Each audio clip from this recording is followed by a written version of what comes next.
वृषभ राशि, मार्च 2026 परेशानी होगी समाप्त और समय रहेगा उन्नति भरा। मैं पंडित राजेश दवे, वैदिक ज्योतिष परामर्श केंद्र जोधपुर से। मार्च 2026 के अंदर वृषभ राशि वाले जातकों के लिए प्यार, परिवार, हेल्थ की दृष्टि से कैसा समय रहेगा, आइए हम विचार करते हैं। दर्शक मित्रों, सर्वप्रथम ग्रहों की स्थिति क्या है। इस मार्च माह के अंदर 19 मार्च को भारतीय नववर्ष लगने वाला है, तो सभी को भारतीय नववर्ष की मंगलमय शुभकामना। दर्शक मित्रों, कुंडली हमारे सामने है। दूसरे घर के अंदर द्वितीय स्थान यानी धन स्थान के अंदर गुरु गोचर कर रहा है और गुरु 11 मार्च को मार्गी हो रहा है। चौथे घर के अंदर सिंह राशि में केतु पहले से गोचर कर रहा है। 4 ग्रहों की युति इस माह दिखाई पड़ने वाली है, तो वो कहां पर है, 10वें भाव कार्य क्षेत्र के अंदर कुंभ राशि में सूर्य, मंगल, बुध, साथ में राहु की युति यानी अंगारक योग, राहु और मंगल की युति हो रही है। शुक्र और शनि आय स्थान के अंदर गोचर कर रहा है। शुक्र उच्च का होकर 1 तारीख को प्रवेश कर रहा है मीन राशि में, 25 तारीख को मेष राशि में चला जाएगा। तो ग्रह की यह स्थिति है। यह ग्रहों की स्थिति, ग्रहों का गोचर वृषभ राशि वालों के लिए क्या क्या लाभ देने वाला है, कैरियर की दृष्टि से क्या रहेगा, उससे पहले मैं आपको कुछ तारीखें बता रहा हूं। यह तारीख चाहे तो आप नोट कर सकते हैं। इन तारीखों में आपको परेशानी का सामना करना पड़ेगा। हेल्थ को लेकर जरूर आप इन तारीखों में चिंतित रहेंगे और परिवार के अंदर कलह भी इन तारीखों में उत्पन्न रहेगा। इसलिए आपको मैं जो तारीखें बता रहा हूं, इन तारीखों में आपको जरूर अपने मन को शांत रखना है और शांत होकर काम करने की आवश्यकता है वृषभ राशि वाले जातकों।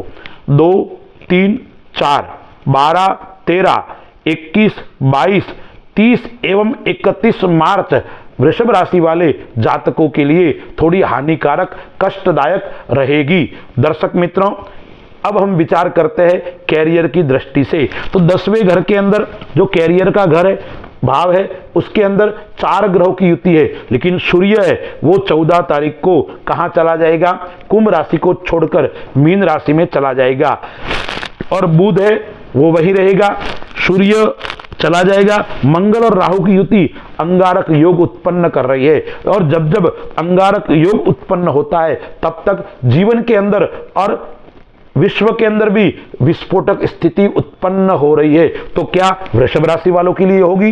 देखिए, अब हम विचार करते हैं कैरियर की दृष्टि से। आपके कार्य के अंदर स्थिरता आने वाली है। जरूर आप विचलित थे व्यापार को लेकर, वो विचलितता समाप्त होने वाली है। काफी समय से आप परेशानियों का सामना कर रहे थे, वो परेशानियों का सामना भी आपको दूर होने वाला है, यानी परेशानियां समाप्त होगी। अब व्यापार स्थान के अंदर 4 ग्रह बैठे हुए हैं। गुरु है वो धन स्थान के अंदर क्या है, बैठा हुआ है, लेकिन वो कैसा है, 11 तारीख को वो मार्गी भी हो जाएगा। और शनि है वो अस्त भी हो रहा है।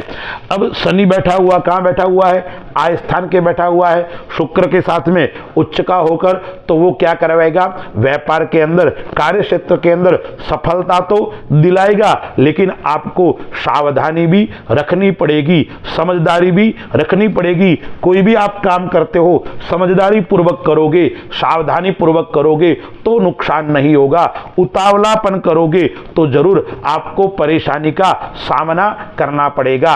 यदि आप भूमि भवन संबंधी काम करते हो तो इतना समय आपके लिए उत्तम और श्रेष्ठ नहीं है।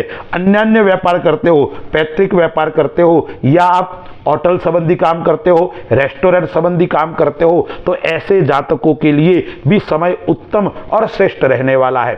सौंदर्य प्रसाधन का आप काम करते हो, क्योंकि शुक्र उच्च का होकर कहां बैठा हुआ है, आय स्थान को बैठा हुआ है। जो सौंदर्य प्रसाधन का काम करते हैं, आप ज्वेलरी का काम करते हो, आप कपड़े का रेडीमेड का काम करते हो, या डिजाइनिंग का, फैशन का कोई काम करते हो, ऐसे जातकों के लिए यह समय निरंतर प्रगति देने वाला रहेगा, निरंतर उन्नति देने वाला रहेगा। यदि आप शेयर मार्केट में काम करते हो तो भी यह समय आपका अच्छा और श्रेष्ठ रहने वाला है। कार्य में बदलाव देखने को मिलेगा, यानी हो सकता है आपका व्यापार चेंज हो जाए इस माह के अंदर। आप नया काम करना चाहते हो तो उसके अंदर भी आपको सफलता की प्राप्ति होने वाली है।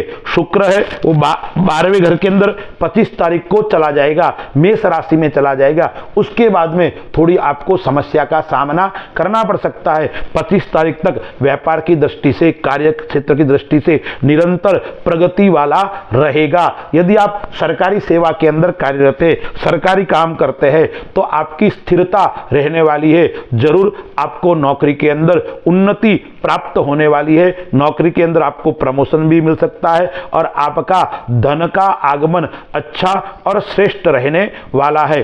अब सूर्य जो है वो कब आ जाएगा? 14 तारीख को सूर्य के साथ में शनि की युति होने वाली है। तो आपका धन स्थान तो अच्छा है, वहां शनि बैठा हुआ है, शुक्र भी बैठा हुआ है, सूर्य साथ में आ जाएगा। धन स्थान आपका अच्छा है, धन निरंतर आपके पास में आता रहेगा। लेकिन गलत मार्ग से यदि आप धन कमाने की प्रयत्न करोगे तो आपके ऊपर कलंक लग सकता है। हो सकता है आपको जेल भी जाना पड़े, क्योंकि शनि कहां बैठा हुआ है? आय स्थान को बैठा हुआ है। शनि न्याय का ग्रह है, तो न्याय से कमाया हुआ धन आपको लाभ देगा, अन्याय से कमाया हुआ धन आपको नुकसान देगा, आपके ऊपर कलंक लग सकता है। इसलिए आपको जरूर सावधानी और सचेत रहने की आवश्यकता है। अब देखिए परिवार की दृष्टि से देखते हैं तो परिवार की दृष्टि से यह समय अच्छा रहेगा। घर में शांति का वातावरण रहेगा, क्योंकि मंगल है। वो मंगल 7वें घर का मालिक और 12वें घर का मालिक मंगल कहां बैठा हुआ है?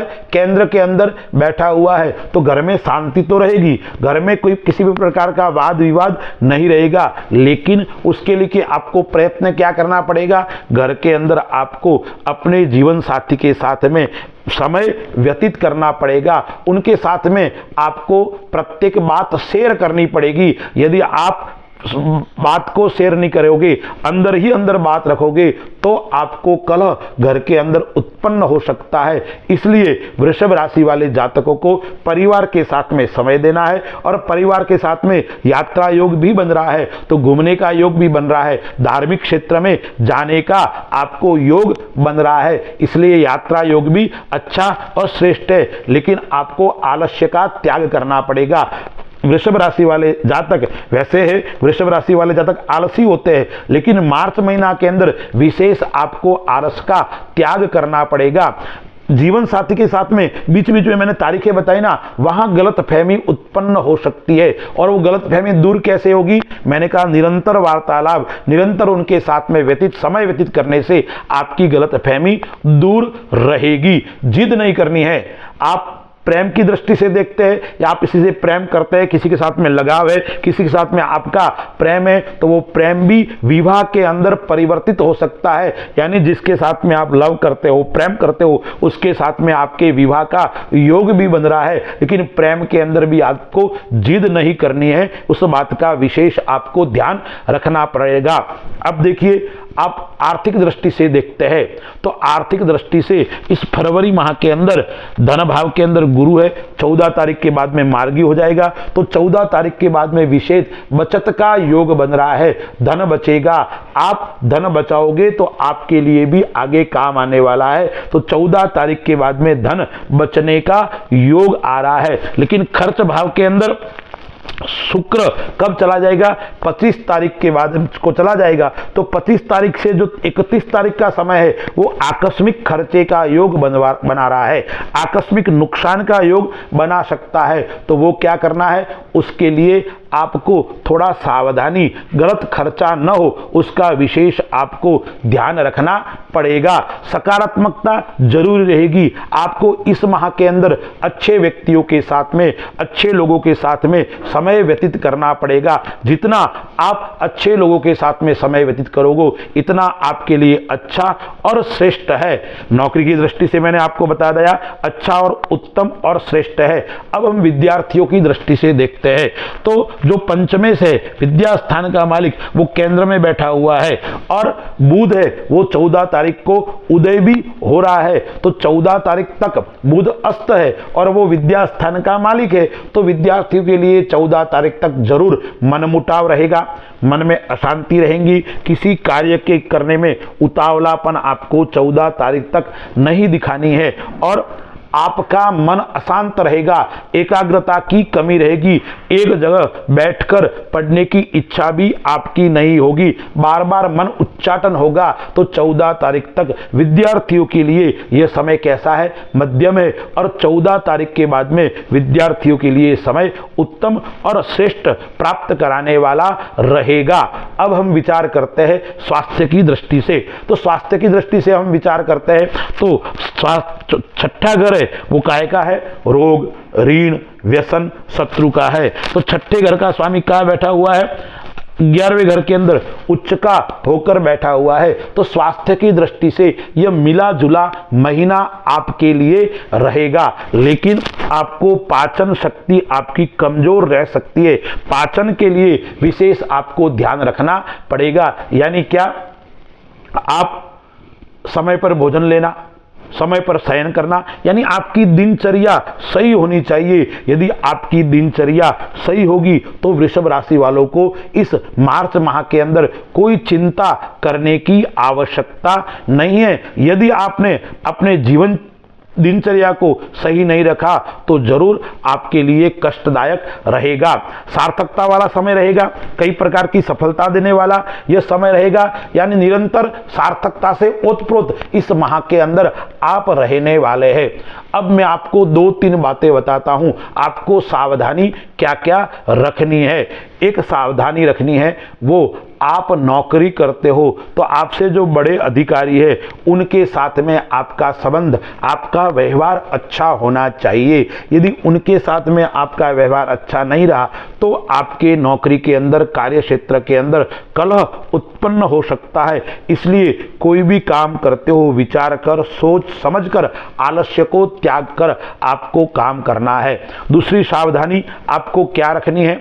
दूसरी सावधानी रखनी है, आप व्हीकल आदि चलाते हो, गाड़ी आदि चलाते हो तो जरूर सावधानी पूर्वक आपको चलानी है, उतावलापन नहीं करना है।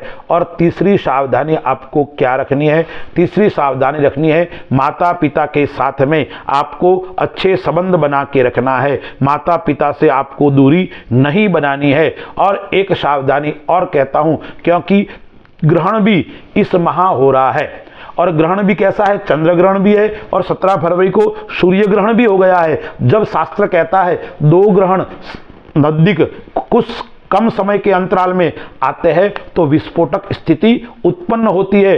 और 5 ग्रहों की युति भी 23 फरवरी को लग गई है, फिर 4 ग्रह की युति भी आपकी कुंडली के अंदर है। तो कई प्रकार की घटनाएं ऐसी घटित हो सकती है जो आपने विचार नहीं किया होगा, आपने सोचा नहीं होगा, आकस्मिक बड़ी घटना आपके साथ में घट सकती है। इसलिए हर समय आपको सचेत और आपको सावधान रहना पड़ेगा, क्योंकि इस प्रकार का ग्रहण हो रहा है तो विश्व पटल के ऊपर भी भयानक घटनाएं घटित होगी। जब विश्व के ऊपर और भारत के अंदर भयानक घटनाएं घटित होगी तो स्वयं हमारे ऊपर भी हो सकती है, हमारे ऊपर इसका प्रभाव रहेगा, उसमें कोई संशय नहीं है। इसलिए ग्रहण का प्रभाव थोड़ा जरूर वृषभ राशि वालों के ऊपर देखने को मिलेगा, इसलिए आपको सचेत और सावधान भी रहना है। अब हम आपको उपाय कौन सा उपाय आपको करना चाहिए। तो सर्वप्रथम वृषभ राशि वालों को चौथा, 8वां और 12वां ग्रह है। चौथा घर के अंदर केतु बैठा हुआ है, 12वें घर के अंदर शुक्र आ जाएगा, तो शुक्र को भी मजबूत करना पड़ेगा और केतु को भी शांत करना पड़ेगा। इसलिए आपको अपनी कुल देवी का, माता जी का, लक्ष्मी जी का निरंतर पूजन आपको करना चाहिए। जितना कुल देवी का, महालक्ष्मी का पूजन करोगे इतना आपके लिए लाभदायक और श्रेष्ठ उत्तम रहेगा। दूसरा क्या करना है? शुक्रवार के दिन आपको मोर को चने डालने हैं और शुक्रवार के दिन प्रातः जल्दी उठकर आपको क्या करना है, भगवान शिव के मंदिर में जाकर भगवान शिव को मिश्री युक्त दूध यानी मीठा मिश्री डालकर भगवान को दूध चढ़ाना है और भगवान शिव को शुद्ध जल से स्नान करा के सफेद पुष्प की माला भगवान शिव को पहनानी है। जितना शिव का पूजन करोगे, जितना शक्ति का पूजन करोगे, इतना आपके लिए श्रेष्ठ और उत्तम रहने वाला है। अस्तु। जय श्री राम।